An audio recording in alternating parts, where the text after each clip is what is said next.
राहणार का आणि काय निर्णय घेण्यात येईल? आता काय बैठकीच्या आधी निर्णय कसा सांगू? सांगतो सत्ता स्थापनेसाठी दावा करायलाच पाहिजे. इंडिया आघाडीच्या बैठकीसाठी मी उद्या दुपारनंतर जाईन, कारण बाहेरगावी जिंकलेले जे आमचे खासदार आहेत ते उद्या येतील. आज मुंबईतले खासदार मला भेटले, उद्या बाहेरगावचे खासदार येतील. सर्वात आधी संजय राऊतजी तिकडे जातील, त्यांच्याबरोबर आपले मुंबईतले खासदार अनिल देसाई, अरविंद हेही असतील आणि दुपारनंतर संध्याकाळच्या वेळेला मी दिल्लीमध्ये पोहोचेन. एक पुरी करतो बात.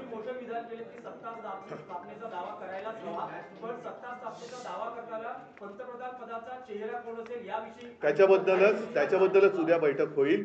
आणि एक गोष्ट मी पहिल्या दिवसापासून सांगतो आहे, इंडिया आघाडी म्हणून आम्ही जेव्हा एक आघाडी तयार केली त्यावेळेला सर्वप्रथम आमच्यापैकी कोणीही आपण स्वतः पंतप्रधान पदासाठी इच्छुक आहे या मताचं नाही.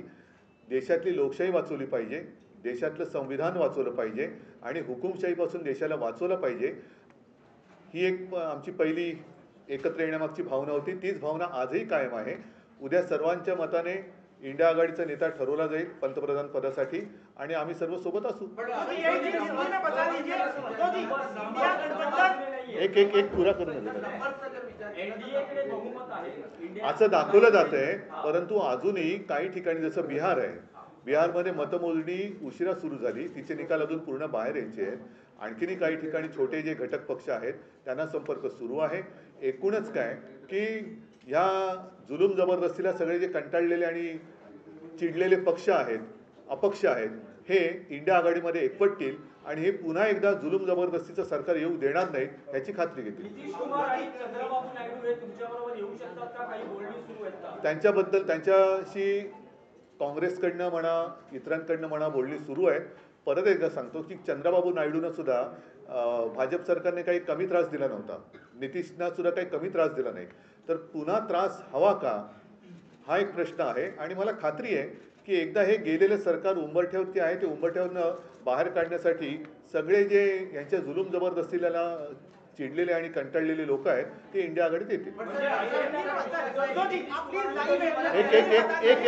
एक पुरा करतो, पुरा देतो आपको उत्तर देतो.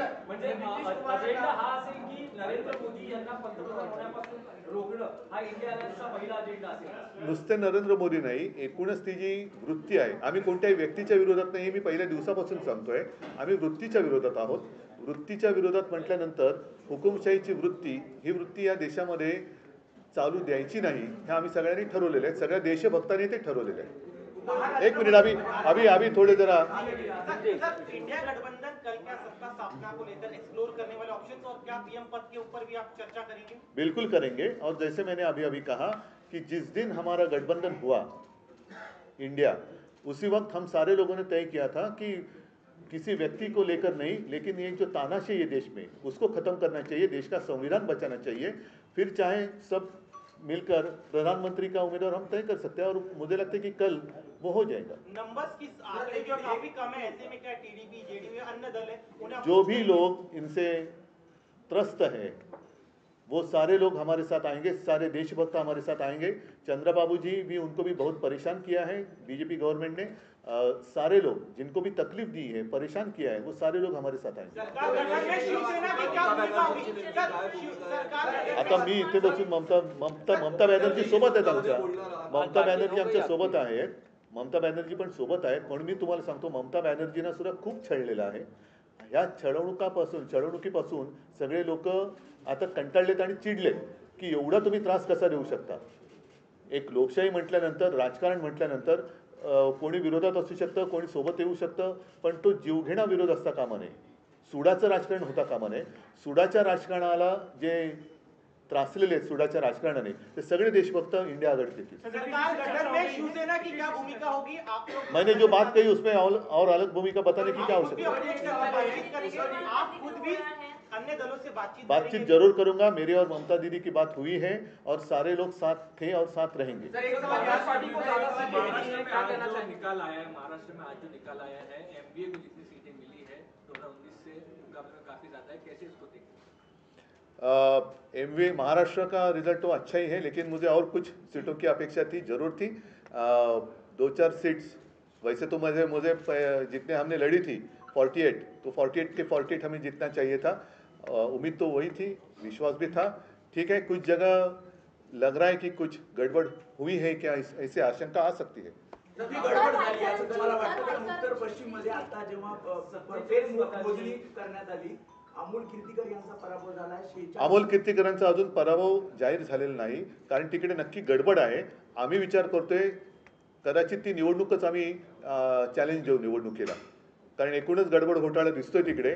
पहिल्यांदा EVM मध्ये काय मतमोजणी झाली, मग पोस्टलमध्ये काय, तर आम्ही अजून तिकडे तो विषय सुरू आहे, पण बहुतेक आम्ही ती निवडणूक चॅलेंज करू. उद्धव ठाकरे समाधानी आहेत का ज्या प्रकारे महाराष्ट्रात जागा महाविकास? नाही, मला तर 48च्या 48 पाहिजे होत्या. मला तर 48च्या 48 पाहिजे होत्या. काही ठिकाणी ठाणे असेल किंवा कोकण असेल. ठाणे आणि कोकण, मला नाही वाटत कोकण हा शिवसेनेपासून माझ्यापासून कोणी तोडू शकतो. त्याच्यामुळे कोकणचा पराभव हा अनाकल्य आहे आणि नक्कीच क्लेशकारक आहे. पण कोकणी माणूस असा कधी दगा देऊ शकत नाही. मला नाही वाटत तिकडे लोकांनी शिवसेनेच्या विरोधात मतदान, काहीतरी असू शकेल गडबड, बघायला लागेल. एक अयोध्या में बीजेपी की हार हुई है, प्रधानमंत्री वहां गए थे, राम मंदिर का बड़ा प्रधानमंत्री जी जहाँ जहाँ गए, महाराष्ट्र में जहाँ जहाँ आए थे, वो सारी जगह हार गए, और इसलिए मैं मेरी पब्लिक मीटिंग में कह रहा था कि प्रधानमंत्री जी और आने चाहिए महाराष्ट्र में. उन्होंने हर एक जगह पर मीटिंग ली होती तो हमारे लिए काफी अच्छा काम, हमारा प्रचार वही कर रहे थे. उद्धवजी, सांगलीमध्ये काँग्रेसने आपल्या उमेदवारासाठी काम केलं नाही असं दिसतंय. विशाल पाटील यांचा विजय झालेला आहे, तर सांगलीच्या बाबतीत तुमचं काय मत आहे? सांगलीच्या बाबतीमध्ये उघड दिसतंय, आघाडीचा धर्म पाळला गेला की नाही पाळला गेला बघतोय, आणि त्यानुसार आमची पुढची पावले ठरतील. महाविकास आघाडी स्वागत केलं जाईल विशाल पाटील जर नाही, बघू ना आता काय होतं त्याच्यावरती. उद्धव जी, पिछले 2.5 वर्षों में जब से आपकी पार्टी तोड़ी गई या नाम छीना गया, पार्टी या चुनाव चिन्ह चयन, तब से लेके अब तक का जो यात्रा कैसी रही? क्योंकि इस तरह की जीत की अपेक्षा जो है बीजेपी की तरफ से कहा जाता है ये संभव नहीं है, लेकिन वो करके दिखाया आपने.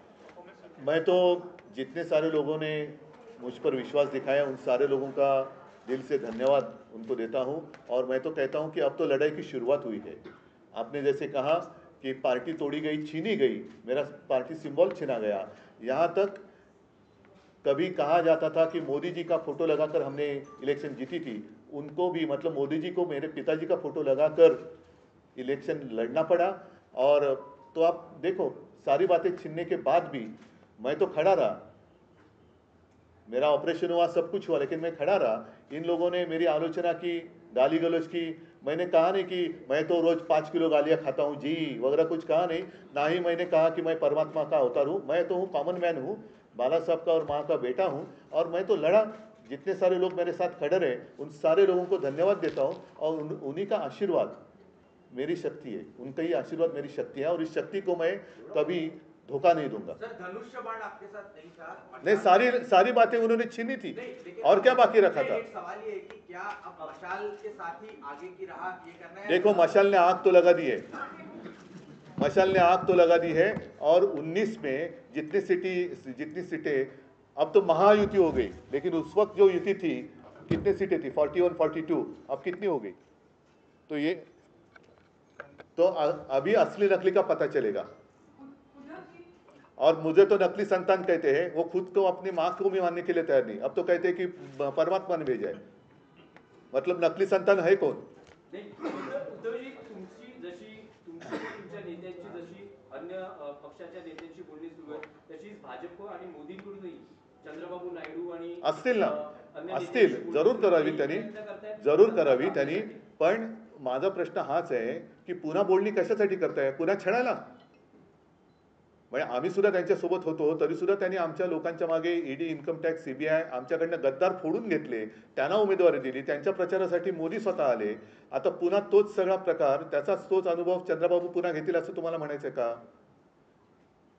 ज्यांच्यावरती धाडी टाकल्या, ज्यांच्यावरती दंडेलशाही वापरली, त्यांनी यंत्रणांचा दुरुपयोग केला, तो दुरुपयोग पुन्हा होण्यासाठी मोदींना पाठिंबा देणार का चंद्रबाबू? हा प्रश्न आहे. ट्विट केलेला आहे, तिसऱ्यांदा मोदी